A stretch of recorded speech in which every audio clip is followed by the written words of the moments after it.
તો 20 મિનિટના સંબોધનમાં એક વાત તો અહીં સ્પષ્ટ કરી દીધી છે ટ્રમ્પે કે આ યુદ્ધ લાંબુ ચાલવાનું છે। હવે કેવા પરિણામો અને પડકારો આવવાના છે તે તો ભવિષ્યમાં જ જાણવા મળશે, પણ આપણે જણાવી દઈએ કયા મોટા નિવેદનો ટ્રમ્પે કર્યા છે।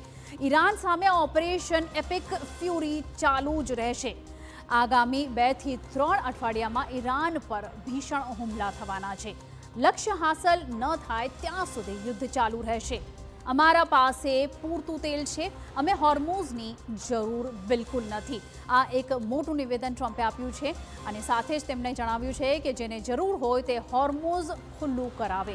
મિડલ ઈસ્ટમાં સહયોગીઓની મદદ માટે અમે પૂર્ણ રીતે તૈયાર છીએ। ટૂંક સમયમાં ન્યુક્લિયર બ્લેકમેલમાંથી મુક્ત થઈ જશું। ઈરાનની નેવી, એરફોર્સ અને મિસાઇલ શક્તિ ખત્મ થઈ ગઈ છે। ઇઝરાયલ પર હવે કોઈ પરમાણુ ખતરો નથી। ઈરાનમાં રેજિમ બદલવાની વાત ક્યારેય કરી નથી। આ તમામ મોટા નિવેદનો ટ્રમ્પે આપ્યા છે અને ખાસ કરીને સંકેત આપ્યા છે કે યુદ્ધ લાંબુ ચાલવાનું